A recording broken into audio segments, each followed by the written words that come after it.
140쪽입니다. 3. 우리나라의 인구 문제와 대책은 학습 목표. 우리나라의 인구 문제 원인과 해결책을 모색할 수 있다. 생활일기. 몇 살까지 청년일까? 안녕하세요. 마을에 새로 이사와서 노인에 가입하고 싶습니다. 한참 젊어 보이는데 청년회로 들어가시게나. 네, 뭐라고요? 자네 나이 정도는 우리 마을에서는 청년이야. 이게 진짜 교과서 진짜 너무하네요. 나는 무슨 65세인 줄 알았더니만 보세요. 이게 은퇴 후 부여금 반귤의 정차가 유 땡땡씨 58세. 58세가 노인에 가입하고 싶다고 가는 그런 주책이 어디 있습니까? 참 교과서가 좀 무리수를 좀 던진 것 같습니다. 네. 질문. 위 마을에서는 유 땡땡씨가 청년의 이유를 생각해보자. 당연하죠. 65세 안 됐으니까. 그렇게 말하기 좀 그렇고요. 고령화 현상으로 노인의 기준이 높아졌다. 그렇게 말하면 더 맞겠네요. 근데 법적으로 우리나라 노인은요, 만 65세부터 노인이라 하거든요. 그래서 이 교과서가 58세로 한 거는 조금은 무리수였습니다. 솔직히 말해서. 다음 보겠습니다. 우리나라의 인구 문제와 대책. 우리나라는 저출산 고령화 현상이 점점 심각해지고 있다. 2015년 기준 우리나라의 합계 출산율은 1.23명으로 세계 최저 수준이다. 저출산 현상이 계속되면 우리나라의 전체 인구가 점차 감소하여 노동력 부족 문제가 발생하고 경제 성장이 둔화할 것이다. 출산율을 높이기 위해서는 출산과 양육에 대한 가정의 부담을 줄일 수 있는 대책이 마련되어야 한다. 또한 우리나라는 세계에서 가장 빠른 속도로 고령화가 진행되고 있다. 이에 따라 노인 인구가 안정적인 노후 생활을 할 수 있도록 경제적 기반을 마련하고 노인 복지 제도를 확대해야 한다. 그렇죠. 많이 심각합니다. 여러분, 2015년 1.24명이죠. 여러분, 작년에 몇 명인 줄 아세요? 2019년? 놀라지 마십시오. 0.92명입니다. 한 명이 안 됩니다, 이제. 그리고요, 2020년은요, 상반기까지 0.88명이었습니다. 아마 올해는 0.8대가 될 겁니다. 여러분, 마음 단단히 먹으십시오. 여러분이 노인이 되었을 때 젊은 사람이 많이 없을 겁니다. 여러분 스스로 노후 보장 굳건하게 챙기셔야 합니다. 여러분 스스로도 그렇게 생각하잖아요. 나 결혼 안 할 거야. 나 강아지 키우면서 살 거야. 이런 친구도 많죠? 네. 다 내가 생각하는 만큼 남도 그렇게 생각한다는 거 기억하십시오. 심각합니다. 네. 그래프 보십시오. 우리나라 인구 구성 비율 변화. 70년대에는 15에서 64세 한참 일할 나이. 15세가 일할 나이 좀 그런데 어쨌든 한참 일할 나이가 54%였어요. 근데 2060년이 되면 49%가 되고요. 그보다 더 심각한 거는 노인의 숫자 보십시오. 와, 딱 3.1%에서 40.1%가 됩니다. 네, 여러분들이 한참 일할 나이 때 노인의 숫자가 제가 거기에 가 있겠죠. 뜬골 빼먹지 않도록 열심히 하겠습니다. 자, 다음 2015년도에는 이 6명이 노인 1명을 부양했는데요. 2060년이 되면 한 명을 부양해야 됩니다. 여러분 한 명이 저를 부양해야 됩니다. 심각합니다. 네. 다음 페이지 볼까요? 스스로 탐구, 우리나라의 저출산 문제. 다음 자료를 보고 아래 활동을 해보자. 우리나라에서 아이를 출생했을 때 아버지에게 주어지는 유급 육아휴직 기간은 52.6주이다. 기간은 경제협력개발기구 국가 가운데 가장 길지만 실제 사용률은 4.5%로 다른 국가에 비해 낮다. 반면 노르웨이는 전체 육아휴직의 22.5%를 남성이 사용한다. 남성이 육아휴직을 하는 동안의 급여도 차이가 있어 우리나라는 통상임금의 31%를 받지만 노르웨이는 통상임금의 91%를 받는다. 또한 노르웨이에서는 자녀 양육에 대한 아버지의 책임과 권리를 높이기 위해 1993년부터 아버지 육아휴직 할당제를 시행하고 있다. 이에 따라 부모가 신청할 수 있는 약 14개월의 육아휴직 기간 중 3개월은 반드시 아버지가 신청해야 한다. 네. 저도요, 육아휴직을 못 써봤어요. 그 출산 휴가 해가지고 5일 써본 거 말고는 육아휴직 한 번도 못 써보고, 그 다음에 그 뭐죠? 그 아이가 어리면 집에 일찍 가거나 아니면 좀 늦게 출근하는 그거 있거든요. 육아 시간. 그것도 아직 한 번도 못 써봤어요. 뭐, 지금 못 써요. 애가 좀 커서. 왜 안 썼는지 나도 참, 좀 후회되는데. 근데, 저 같은 사람이 많을 거란 말이죠. 1번입니다. 우리나라와 노르웨이 학교 출산율을 비교해보자. 네, 봅시다. 70년대는 노르웨이가 우리나라보다 출산율이 더 낮았어요. 왜? 노르웨이는 이때부터 엄청 부자였죠. 근데 우리나라 70년대 진짜 가난했거든요. 네, 진짜로 가난했어요. 선생님 어릴 때만 해도요, 집에 전축이 뭐냐면 그 오디오 있죠, 오디오 있으면 부자였고요. 소파 있으면 부자였고요. 그 다음에 비디오 이거 넣는 그 기계, 그거 있으면 부자라고 했어요. 아이고, 차 진짜 부자죠. 근데 지금, 뭐죠? 뭐 두세대, 뭐, 많죠. 근데 이제는 우리 역전이 돼버렸습니다. 우리가 대한민국이 우리나라가 노르웨이 경제 수준을 역전한 게 아니고, 노르웨이는 더 잘 살아졌는데도, 노르웨이는 80년대부터 쭉 유지를 해주는 반면에 우리는 쭉 내려와서 이제 1점대가 끊어졌죠. 네, 많이 심각합니다. 2번, 노르웨이 사례를 보고 우리나라의 학교 출산율을 높이기 위해 어떤 대책이 필요한지 이야기해보자. 네, 노르웨이는 이렇게 아버지도 쉬어라 이렇게 해가지고 여성들이 아이를 낳을 수 있는 환경을 만들어 준 거죠. 정말 잘했습니다. 네, 그렇게 해서 인구가 유지되고 있다고 하는데요. 근데 우리나라도 지금 이렇게 시행하고 있거든요.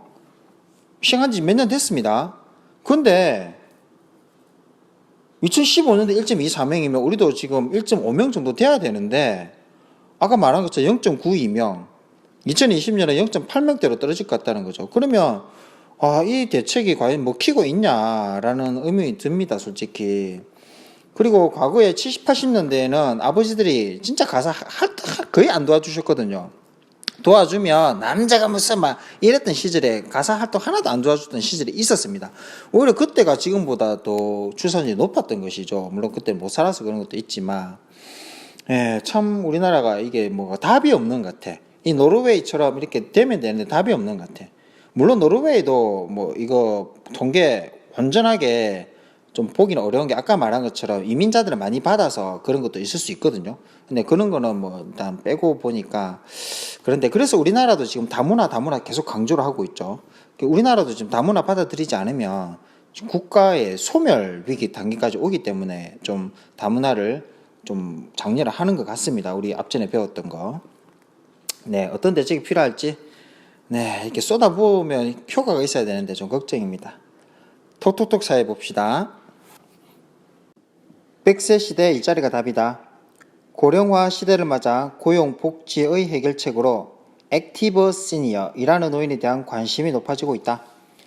만성적인 인력난을 지식과 경험이 풍부한 고령자를 통해 해결하고 노인들의 노후 소득도 보장하는 상호 이익 구조를 마련하겠다는 것이다. 55세 이상만 입사할 수 있는 정보기술, IT 전문 기업, 시니어 배달원이 화물을 분류해 인근 주택이나 아파트로 배송하는 실버 택배 사업 등 다양한 분야에서 노인들의 능력을 활용하고 있다. 자녀가 출가한 후 빈방을 활용해 숙박시설을 제공하는 시니어 호스팅은 고독감에 휩싸이기 쉬운 노인들의 소득과 활력을 높여준다는 측면에서 효과적인 캠페인으로 평가받고 있다. 네, 이런 거 보면 솔직히 좀 씁쓸합니다. 왜 노인들이 일을 하는 것에 대해서 이렇게 캠페인을 벌여가면서까지 장려를 하는지. 한마디로 국가가 노인을 떠받쳐줄 능력이 이제 더 이상 안 되는 거죠.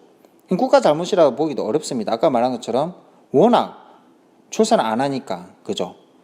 또 물론 출산 안 하는 것도 개인 탓으로 보기 어렵죠. 국가가 잘못해서 출산 안 할 수도 있으니까 물고 물리는 것 같은데, 어쨌든 과거에는 열심히 일하면 이제 65세 딱 되면 이제 좀 편안하게 쉴 수 있는 그런 휴식이 주어졌는데, 물론 휴식이 주어졌지만 나는 열심히 일하겠다, 그건 좋죠. 내가 원해서 국가가 연금 따박따박 주고 또는 퇴직금으로 내가 노후 보장이 되면서 내가 좀 더 활력 있게 살기 위해서 일한다, 이건 괜찮은데, 연금이 부족해서 퇴직금이 부족해서 노인 복지가 열악해서 내가 일을 해야만 하기 때문에 일을 하는 것은 엄연히 다른 겁니다.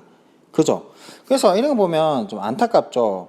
그래서 이런 돈이 없는 노인들 같은 경우에 이게 오래 사는 것이 축복이라고 생각을 해야 되는데 그렇게 못하는 상황까지 가게 되는 것이 너무나 안타까운 것입니다. 네, 참 답이 안 보인다는 것이 제가 이렇게 말하는 것이 말하고 있는데도 참 답답하죠. 여러분도 여러분이지만 저도 왜 이렇게 핏대를 세우겠습니까? 저의 노후도 솔직히 보장이 안 되기 때문에 저도 이렇게 핏대를 세우고 있는 거죠. 그죠? 선생님이 교사라서 연금을 받지만 이 연금만으로 생활하기는 어렵다는 것이죠. 왜냐? 물가는 점점 오를 것이고 연금만으로 생활이 돼야 되는데 연금이 그냥 보조수단 정도가 된다면 선생님 역시도 퇴직하고 나서 뭔가 일거리를 찾아야 된다고 하는 것입니다. 저뿐만 아니라 아마 모든 사람들이 이제 노인이 되어서도 일을 해야 되는 시기가 왔습니다. 도래했습니다. 그것은 어쩔 수 없는 우리나라만의 현실뿐만 아니라 대다수의 고령화 사회를 겪고 있는 국가의 현실적인 문제라고 하는 것이죠. 자, 질문입니다. 부모님의 안정적인 노후 생활을 위한 정책을 한 가지만 제안해보자. 네, 부모님의 안정적인 노후 생활 뭐가 있을까? 네, 일단 일자리를 마련해주고 건강하게 살 수 있도록 여러분 애먹이지 마시고요. 건강하게 어머니 아버지 나이 드실 수 있도록 그리고 문화시설을 지원할 수 있는 뭐 복합시설을 만든다든가 이렇게 정답이 나와 있는데 이건 너무나 말 그대로 교과서다운 정답이었고요. 제일 좋은 것은 출산율이 늘어나서 젊은 층이 늘어나는 겁니다. 그러면 자동으로 해결이 되는데 그게 아닌 것이 좀 안타깝습니다. 네, 다른 마무리 해봅시다. 여러분 반드시 영상을 멈추고 풀고 난 후에 같이 따라서 설명 듣도록 합니다. 알겠죠? 스스로 정리하기. 인구 밀집 지역은 동아시아, 남부아시아, 서부유럽. 인구 희박 지역, 열대, 건조, 한대기후 등 자연적 조건이 불리한 지역, 산업 발달이 미비한 지역. 우리나라는 수도권과 대도시, 남동 임해공업 지역에 밀집되어 있다. 남동 임해공업 지역은 포항, 영일만에서 저기 여수, 광양만까지 이어지는 그런 바닷가 쪽을 의미한다고 했죠. 다음에 인구 이동 보겠습니다. 원인은 경제, 정치, 종교, 환경적 요인에 의해 발생하고요. 인구 유입 지역, 이주민과 원주민의 문화적 차이로 인한 갈등이 발생하고요. 인구 유출 지역은 노동력 유출로 산업 성장이 둔화되고 있습니다. 자, 인구 문제. 저출산 고령화 현상을 겪고 있는 것은 주로 선진국이죠. 자, 개발도상국은 인구의 폭발적 증가, 그 다음 이촌 향도 현상으로 도시 인구가 급증합니다. 이게 왜 그러냐면요. 농사를 지을 때는 사람이 많이 필요하죠. 그런데 산업이 발달하면 농기계가 투입이 되고 비료가 발달되지 않습니까? 그러면 사람이 많이 필요가 없어요. 그러면 젊은이들이 탱탱 놀 수는 없잖아요. 그래서 몇 명 사람을 제외하고는 다 도시로 떠날 수밖에 없습니다. 왜냐? 기계가 발달되고 비료가 발달되기 때문에. 그래서 이촌, 떠난다, 촌을, 즉 시골을 떠나서 향한다, 도시로. 이것이 이촌 향도 현상이죠. 우리나라 저출산 고령화 현상은 출산 장려 정책, 노인 복지 정책을 시행함으로 인해서 줄여보고자 노력은 해야 됩니다. 아까 말한 것처럼 선생님이 좀 비판적으로 얘기는 했지만 그래도 노력을 전혀 안 하면 안 되죠. 이런 노력이라도 해야 되는 것은 맞습니다. 자, 스스로 평가하기 볼까요? 1번, 다음 중 인구를 지역으로 끌어들이는 흡인 요인으로 적절하지 않은 것은? 네, 열대밀림 살고 싶진 않습니다. 가끔 평생 한번 놀러는 가보고 싶지만 솔직히 놀러도 별로 안 가고 싶어요. 반면에 온화한 기후, 비옥한 토양, 벼농사 발달, 풍부한 일자리 맞습니다. 답은 1번. 다음 설명이 맞으면 동그라미, 틀리면 X 하시오. 우리나라가 산업화하기 이전에는 기후가 온화하고 평야가 발달하여 벼농사 유리한 남서부 지역에 인구가 밀집하여 있다. 즉 전라도 지역에 실제로 인구가 많았습니다. 동그라미 맞습니다. 과거 전라도가 경상도에 비해서 먹거리가 풍부했습니다. 경상도는 솔직히 산이 많고 이 밭이 많았어요. 전라도에 비해서. 그래서 지금도 전라도 가면 항상 잘 나오죠. 2번, 오늘날 인구 이동은 대부분 경제적 요인에 의해 발생한다. 그렇다 볼 수가 있겠죠. 자연적 요인이 전혀 배제되었다고 보면 안 되고요. 시험 문제 자연적 요인 하나도 안 중요하다. 그건 아닌데 어쨌든 경제적 요인이 훨씬 더 중요해졌다. 그것은 맞는 말이죠. 동그라미입니다. 3번 인구 흡인 요인을 보기 위해서 모두 고르시오. 낮은 임금 매출 요인이겠죠. 쾌적한 환경 딩동댕. 전쟁과 분쟁 매출 요인이겠죠. 우수한 교육 여건 딩동댕. 리얼. 수성구가 솔직히 두 가지를 다 갖추고 있다 보면 되겠죠. 산도 많고 학교도 많고. 그래서 여러분 부모님도 온 것 같은데. 4번 다음 글의 빈칸에 공통으로 들어갈 용어를 쓰시오. 한 여성이 평생 출산하는 평균 자녀의 수를 합계 출산율이라고 한다. 우리나라에서는 여성의 사회 참여가 증가하고 결혼 및 출산에 대한 가치관이 변화하면서 합계 출산율이 낮아지고 있다. 5번 선진국과 개발도상국의 인구 문제와 대책을 바르게 연결하시오. 선진국은 저출산과 연결하고요. 그러면 출산 장려 정책을 해야 되겠죠. 기역 B. 개발도상국 인구가 증가하고요. 출산 억제 정책을 해야 되겠죠. A.